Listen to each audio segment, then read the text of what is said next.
नमस्कार। COPD chronic obsessive pulmonary disorder फेफड़ों का एक ऐसा रोग जो यदि किसी को हो जाए तो निश्चित ही शरीर का एकदम से नाश होना चालू हो जाता है। पूरा शरीर एकदम से सूखना शुरू हो जाता है।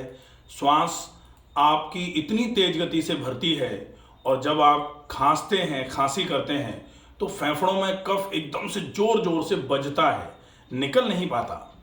COPD होने के कारण जो होते हैं वो होते हैं या तो स्मोकिंग आप डायरेक्टली कर रहे हैं, एक्टिव स्मोकर हैं आप, या फिर पैसिव स्मोकर अगर आप हैं, आपके आसपास लोग अगर चैन स्मोकर रह रहे हैं, दुनिया भर की अगर स्मोकिंग वो करते हैं तो भी आपको उस स्मोकिंग की वजह से नुकसान हो सकता है। या फिर आप कहीं माइंस में काम कर रहे हैं, डस्टी एरिया में काम कर रहे हैं जहां डस्ट पॉल्यूशन बहुत ज़्यादा होता है, यदि आप वहां रह रहे हैं। और साथ में एक कारण और होता है लैक ऑफ एक्सरसाइजेस, व्यायाम कोई बिल्कुल भी नहीं कर रहा होगा अगर, तो उसको भी COPD होने के चांसेस बढ़ जाते हैं। ये तो हैं कारण। अब देखते हैं कि इसके लक्षण क्या होते हैं। COPD के लक्षण जो होते हैं, क्रॉनिक ऑब्सेसिव पल्मोनरी डिसऑर्डर है। लंग्स की ऑक्सीजन को पूरे शरीर में पहुंचाने की क्षमता जो है वो कमजोर हो जाती है, तो निश्चित ही पूरा शरीर टूटा टूटा रहता है। शरीर में काम करने की क्षमता जो है वो धीरे धीरे करके गिरना शुरू हो जाती है। पहले आप ज़्यादा भारी काम नहीं कर पाते हैं, धीरे धीरे करके एक समय आता है कि आप हल्के फुल्के काम करने में भी असक्षम हो जाते हैं। आपका शरीर अगर अपने शरीर का ही वजन ढोले, आप एक जगह से दूसरी जगह तक यदि आराम से चले जाएं, वो भी बहुत ज़्यादा मुश्किल होना चालू हो जाता है। अगर ये सिम्टम्स आ रहे हैं, इसके साथ में आपके सिर में भारीपन, आपकी आंखों की समस्याएं, याददाश्त की कमजोरी, चिड़चिड़ापन, गुस्सा, ये आपको एकदम से बढ़ना शुरू हो जाएंगे ये सारे सिम्टम्स। तो ये सारे के सारे लक्षण यदि आपको महसूस होना चालू हो गए हैं, साथ में आपकी श्वास भर रही है, कफ लगातार बज रहा है, श्वास को छोड़ रहे हैं तो एक सीटी जैसी आवाज़ यदि आपको लग रही है फेफड़ों में आती हुई, तो निश्चित ही ये समस्या COPD की तरफ इशारा करती है। अब हम देखें कि COPD हो गया, कारण देख लिया हमने, लक्षण समझ गए हम। अगर हो गया है तो इलाज क्या होना चाहिए। इलाज के रूप में वैसे तो आप आहार चिकित्सा में ठंडी और खट्टी चीज़ों का परहेज करते हैं। ज़्यादा मात्रा में आप किसी भी ऐसी चीज़ का उपयोग नहीं करेंगे जो पेट को खराब रखवाती है। कॉन्स्टिपेशन यदि हो रहा है तो उसको रिलीव कराना चाहिए। गैस अगर बन रही है, अपच अगर हो रही है तो आपको उसका ट्रीटमेंट करना चाहिए। साथ में आप गर्म भोजन लें, ठंडा बासी फ्रिज में रखा हुआ किसी भी प्रकार का भोजन ना करें। ये तो आपको खाने पीने में ध्यान रखना है। इसके अलावा उपचार में आप सफ़ेदे की भाप ले सकते हैं। आप ज़्यादा से ज़्यादा दिन में 2 बार छाती और पीठ पर गर्म पानी की थैली से सेक कर सकते हैं। रात को सोने के पहले हल्के गुनगुने पानी में पैर और नाक में घी डालना भी बहुत अच्छे उपचारों में रखा गया है, जो आप घर में आसानी से कर सकते हैं। इसके बाद बारी आती है योगा फॉर COPD कि आप व्यायाम में या योग में कौन से ऐसे प्रोसेस हैं जिनका अभ्यास करके आप COPD में बहुत अच्छा लाभ ले सकते हैं। COPD में जो फेफड़ों की कमजोरी लगातार बढ़ रही है, उस बढ़ती हुई कमजोरी को पहले रोका जाए, जब वो रुक जाए तो धीरे धीरे करके उसको रिवाइव कराया जाए। आज हम उपस्थित हैं योगा फॉर COPD का विषय लेकर के। डेमो के लिए उपस्थित हैं डॉक्टर जूही। ये आपको बताएंगे कि किस तरीके से आपको कौन से आसन का अभ्यास करना चाहिए जो COPD में आपके लिए लाभकारी होता है। सबसे पहले हम आसनों के अभ्यास में खड़े होकर के करने वाले आसन करेंगे। खड़े होकर के करने वाले आसनों के लिए डॉक्टर जूही से रिक्वेस्ट करेंगे आप सीधे खड़े हो जाएं। दोनों पैर मिला के दोनों हाथ फ्रंट थाइस पर रख करके सीधे खड़े होना है। पहला आसन जो COPD में बहुत अच्छे तरीके से आराम करता है, आसन का नाम है ताड़ासन। ताड़ासन के लिए श्वास को भरते हुए दोनों हाथों को धीरे धीरे करके ऊपर की ओर उठाना है। पूरे हाथों को ऊपर की ओर उठाने के बाद फिर से श्वास को छोड़ा, श्वास को भरते हुए दोनों हाथों को ऊपर खींचते हुए एड़ियों को पूरा ऊपर की ओर उठाते हुए पूरा वजन पंजों पर देकर के पंजों के बल खड़े होना है। पूरा शरीर ऊपर की ओर खींच करके रखना है। अब श्वास को यहां आप भरना और छोड़ना चालू रख सकते हैं। श्वास को पूरा भरा, पूरी श्वास को छोड़ा, फिर श्वास को पूरा भरा, पूरी श्वास को छोड़ा, फिर श्वास को पूरा भरा, पूरी श्वास को छोड़ा। आप जब हाथों को ऊपर करके खड़े हुए हैं तो क्लेविकुलर ब्रीदिंग हो रही होती है। फेफड़ों के ऊपर का जो हिस्सा है वो हिस्सा पूरा ऊपर की तरफ जा रहा है, श्वास भरते हुए श्वास छोड़ते हुए नीचे की तरफ आ रहा है। तो श्वास को भरना और छोड़ना जारी रखिए। 30 सेकंड से लेकर के 1 मिनट तक आप इस आसन का अभ्यास करेंगे। 1 मिनट जब पूरा होने वाला हो तो श्वास को पूरा भरा, हाथ को पूरा ऊपर की तरफ खींचा, श्वास को छोड़ते हुए धीरे से हाथ नीचे लेकर के आ जाएंगे, एड़ियां नीचे आएंगी और सीधे खड़े हो जाएंगे। पहला आसन था ताड़ासन। यह आसन आपके सीओपीडी में बहुत अच्छे तरीके से हेल्प करेगा। दूसरा आसन होगा जिसको बोला जाएगा तिर्यक ताड़ासन। तिर्यक ताड़ासन जो होता है, सबसे पहले हम ताड़ासन की अवस्था में जाते हैं। ताड़ासन की अवस्था में गए, दोनों हाथ ऊपर, ताड़ासन की अवस्था में जा रहे हैं। धीरे से श्वास को भरते हुए हम दोनों हाथों को ऊपर ले गए थे, श्वास को छोड़ते हुए धीरे धीरे करके साइड में बैंड करना है। मैक्सिमम जितना बैंड हम कर सकते हैं बैंड करके रुकेंगे। फिर अब हम श्वास को भरेंगे, श्वास को धीरे धीरे छोड़ेंगे, फिर श्वास को भरेंगे, श्वास को धीरे धीरे छोड़ेंगे। इसको हम ब्रीदिंग के साथ में 10 बार या फिर अगर हम चाहें तो लगभग 30 सेकंड तक रोकेंगे आसन को। उसके बाद श्वास को छोड़ा, श्वास को भरते हुए धीरे से ऊपर की ओर हाथों को ऊपर लेके आएंगे और श्वास को छोड़ते हुए हाथ धीरे से नीचे की तरफ आ जाएंगे। इसके बाद इस आसन को हम दूसरी तरफ से अभ्यास करेंगे। दूसरी तरफ से अभ्यास करने के बाद अब हम अगले आसन की तरफ चलेंगे। अगले आसन में हम जो आसन करेंगे, अब हम प्रोन सीरीज के आसन करेंगे। प्रोन सीरीज मतलब पेट के बल लेट करके करने वाले आसन। हम खड़े हुए हैं, धीरे से बैठेंगे, धीरे से बैठेंगे, बैठने के बाद पेट के बल लेट जाएंगे। पेट के बल लेट करके करने वाले आसनों में हम पहला आसन जो सीओपीडी के लिए बहुत इफेक्टिव होता है, आसन का नाम है भुजंगासन। भुजंगासन के लिए दोनों हाथों की हथेलियां सीने के बगल में, दोनों हाथों की कोहनियां शरीर से मिली हुई। श्वास को भरते हुए धीरे से पूरी श्वास को भरना है। पहले चिन को, फिर गर्दन को, फिर सीने को पूरा ऊपर की ओर उठाते हुए, पेट को ऊपर की ओर उठाते हुए, नाभि तक का हिस्सा पूरा ऊपर की ओर उठाएंगे और मैक्सिमम जितना छत की ओर देख सकते हैं छत की ओर देखने की कोशिश करेंगे। आसन में आप रुकेंगे, श्वास को भरेंगे, पूरी श्वास को छोड़ेंगे, फिर श्वास को पूरा भरेंगे, पूरी श्वास को छोड़ेंगे। धीरे धीरे करके आप लगभग 30 सेकंड तक इस आसन को होल्ड करेंगे। 30 सेकंड जब पूरे हो जाएं तो श्वास को पूरा भरेंगे। श्वास को भरने के बाद धीरे धीरे श्वास को छोड़ते हुए अपने सीने को नीचे की तरफ लेके आएंगे, सिर को नीचे की तरफ लेकर के आएंगे। यह आसन होगा भुजंगासन। इस आसन का अभ्यास आपके लिए बहुत उपयोगी रहेगा, बहुत अच्छे तरीके से यह आसन काम में आएगा। दूसरा आसन जो हम पेट के बल लेट करके करेंगे, आसन का नाम होगा तिर्यक भुजंगासन। तिर्यक भुजंगासन के लिए पहले भुजंगासन की अवस्था में जाएंगे।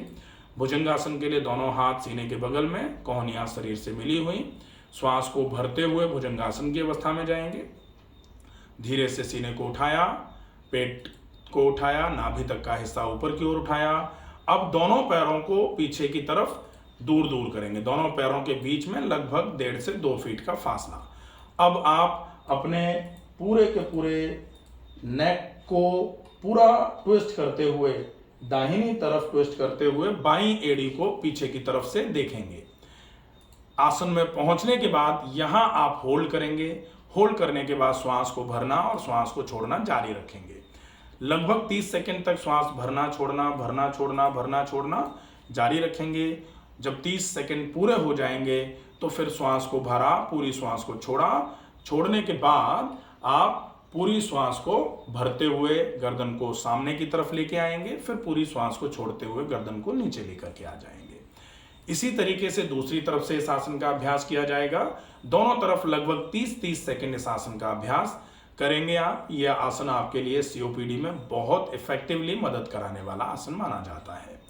इसके बाद अब हम आसन अगर कर सकते हैं, सीओपीडी की बीमारी है और हम थोड़ा सा शरीर के हिसाब से अभी थोड़े मजबूत हैं, तो आसन में हम आसन का नाम है ओष्ट्रासन। ओष्ट्रासन जो है वो बैठ करके करने वाला आसन होता है। तो बैठ करके करने वाले आसनों के लिए हम सबसे पहले भुजंगासन में जाते हुए, शशांकासन में जाते हुए वज्रासन में आएंगे। वज्रासन में आने के बाद अब हम वज्रासन की अवस्था में बैठे हुए हैं। वज्रासन के बाद हम आएंगे नीलिंग में, घुटनों के बल खड़े हो जाएंगे। अब उष्ट्रासन का अभ्यास करेंगे। उष्ट्रासन के अभ्यास के लिए धीरे से दाहिने हाथ को श्वास को भरते हुए पूरा ऊपर की ओर उठाना है। श्वास को छोड़ते हुए दाहिने हाथ को दाहिनी एड़ी पर लगाना है। फिर दूसरी बार श्वास को भरेंगे, ऊपर की ओर उठाएंगे हाथ को और श्वास को छोड़ते हुए बाएं हाथ को बाएं एड़ी पर लगाना है। और अब पूरी गर्दन को हैंग कर देना है और फिर सीने को थोड़ा सा आगे की तरफ पुश करना है हाथों से। इस आसन का अभ्यास करके आप थोड़ी देर होल्ड करेंगे। लगभग 30 सेकंड यदि आप होल्ड कर सकते हैं तो बहुत अच्छा रहेगा। ये आसन फेफड़ों को पूरे तरीके से एक्सपेंड कराने वाला आसन है। फेफड़ों का एक्सपेंशन जितना अच्छा होगा, श्वास की गति उतनी अच्छे तरीके से आपकी चल पाएगी। श्वास ज़्यादा से ज़्यादा मात्रा में फेफड़ों में पहुंच पाएगी। ज़्यादा से ज़्यादा मात्रा में शुद्ध हवा फेफड़ों तक पहुंचेगी तो पूरे शरीर में भी शुद्ध हवा का संचार ज़्यादा होना चालू हो जाएगा। धीरे से श्वास को छोड़ते हुए आप हाथ को ऊपर ले गए थे, श्वास को भरते हुए हाथ ऊपर लेके आए, श्वास को छोड़ते हुए दोनों हाथों को नीचे लेकर के आ जाएंगे। ये आसनों का अभ्यास था। इन आसनों के अभ्यास के बाद अब हम देखते हैं प्राणायाम। कौन सा प्राणायाम कितनी देर के लिए यदि आप करें तो सीओपीडी में बहुत इफेक्टिव होता है। सीओपीडी के लिए कुछ स्पेसिफिक प्राणायाम होते हैं। स्पेसिफिक प्राणायामों में पहला प्राणायाम जो होता है वो होता है सूर्य अनुलोम विलोम। सूर्य अनुलोम विलोम क्यों सीओपीडी के लिए बहुत अच्छा माना जाता है? क्योंकि सूर्य अनुलोम विलोम शरीर में गर्मी पैदा करने वाला प्राणायाम माना जाता है, क्योंकि सूर्य अपनी तासीर इस प्राणायाम के माध्यम से शरीर में पहुंचाता है। सूर्य की तासीर चूंकि ग्रीष्म तासीर है, गर्मी की तासीर है सूर्य की, तो शरीर में गर्मी पैदा होगी। जो म्यूकस चिपक गया है फेफड़ों में वो धीरे धीरे करके छूटना चालू हो जाता है। सूर्य अनुलोम विलोम के लिए दाहिने हाथ का अंगूठा आप दाहिनी नाक पर रखते हैं सामान्य तौर पर, तब फिर बायां नाक आपका खुलता है। यहाँ हम दाहिने हाथ का अंगूठा दाहिनी नाक पर ना रखते हुए दाहिने हाथ की जो हमारी रिंग फिंगर है वो हम बाईं नाक पर रखेंगे और दाहिनी नासिका हमारी खुली हुई है। दाहिने हाथ का ही उपयोग हम कर रहे हैं, ठीक है। अब ये दाहिनी नासिका हमारी खुली हुई है। दाहिनी नासिका से श्वास को भरना और दाहिनी नासिका से ही श्वास को छोड़ना। दाहिनी नासिका से ही श्वास को भरना, दाहिनी नासिका से ही श्वास को पूरा छोड़ना। दाहिनी नासिका मतलब सूर्य, भरना मतलब अनुलोम, छोड़ना मतलब विलोम। सूर्य अनुलोम विलोम, अनुलोम विलोम, अनुलोम विलोम, इसको बोला जाता है सूर्य अनुलोम विलोम प्राणायाम। ये आपके लिए सीओपीडी में बहुत इफेक्टिव प्राणायाम माना जाता है। इस प्राणायाम का अभ्यास आप लगभग 3 मिनट के आसपास इसका अभ्यास करें। ये प्राणायाम आपके लिए बहुत उपयोगी, बहुत हितकर माना जाएगा।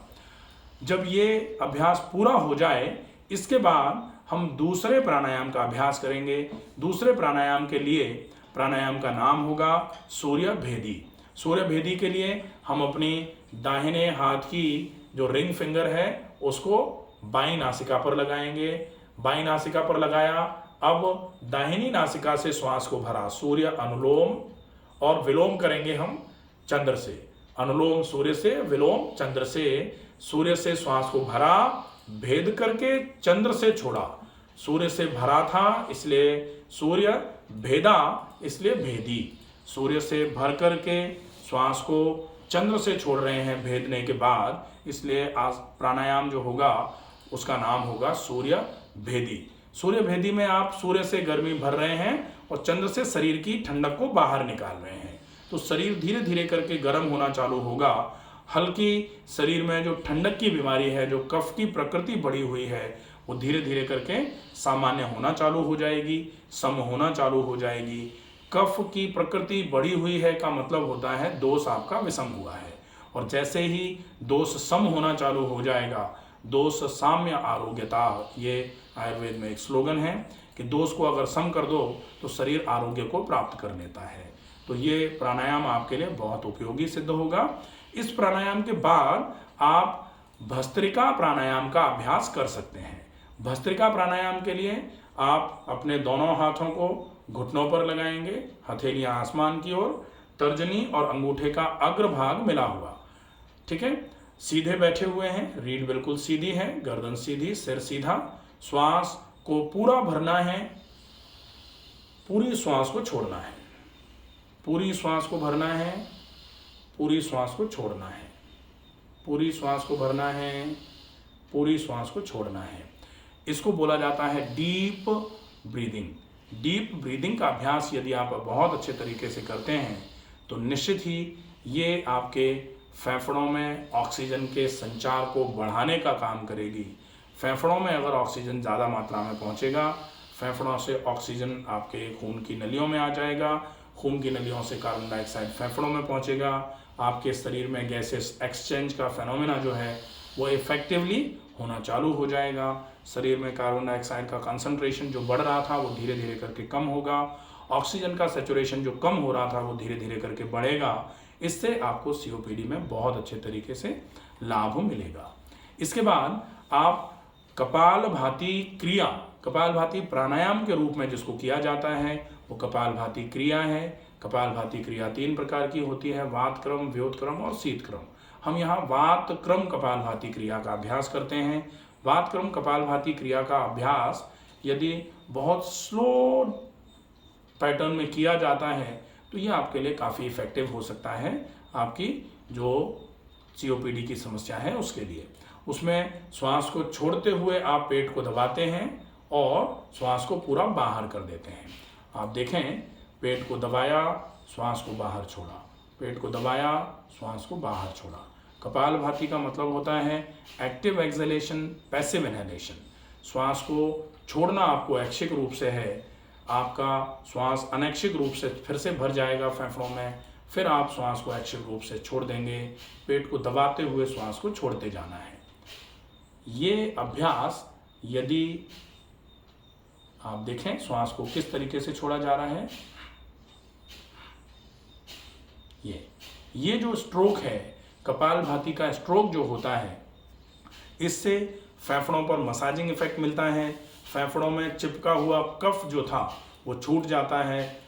एक्सपेक्टोरेशन होता है। एक्सपेक्टोरेशन का मतलब है जो छूटा हुआ कफ था वो ऊपर की ओर आकर के निकलने की तरफ अपना रुख बनाता है, फेफड़ों में से कफ निकलना चालू हो जाता है। तो चिपका हुआ जो कफ था वो छूटता है, छूटता हुआ कफ धीरे धीरे करके बाहर आना चालू हो जाता है, जो सीओपीडी के लिए काफ़ी कारगर माना जाता है।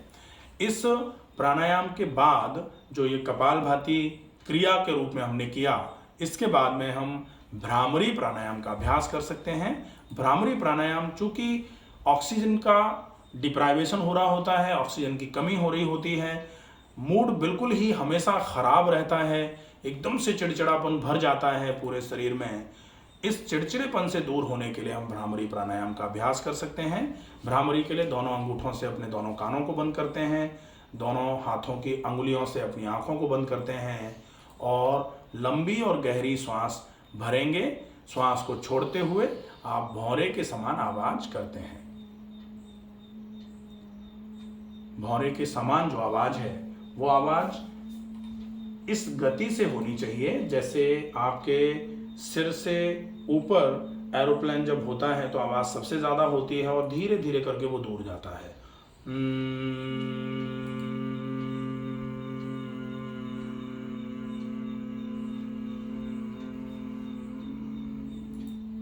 इस तरीके से तो आप इस प्राणायाम का अभ्यास 7 से 11 बार कर सकते हैं। ये कुछ आसन और कुछ प्राणायामों का अभ्यास सीओपीडी के केस में यदि आप करेंगे तो निश्चित ही सीओपीडी में आपको बहुत अच्छा आराम मिलेगा। आशा है ये वीडियो आपको पसंद आया होगा। ज़्यादा से ज़्यादा ऐसे लोगों तक इस वीडियो को पहुंचाया जाए जिनको कफ की प्रॉब्लम है, जिनको श्वास ज़्यादा भरती है, जिनके फेफड़ों में खांसते समय कफ बजता है या जो नोन केस ऑफ सीओपीडी है। इन लोगों तक अगर ये वीडियो पहुंचाया जाएगा उस वीडियो में, इस वीडियो में बताए गए जो भी आसन और प्राणायाम की सीरीज हैं, उनके अभ्यास से आप COPD के सभी प्रकार के जो सिम्टम्स हैं उनको बहुत अच्छे तरीके से मैनेज कर सकते हैं। स्वस्थ रहिए, सुरक्षित रहिए। धन्यवाद।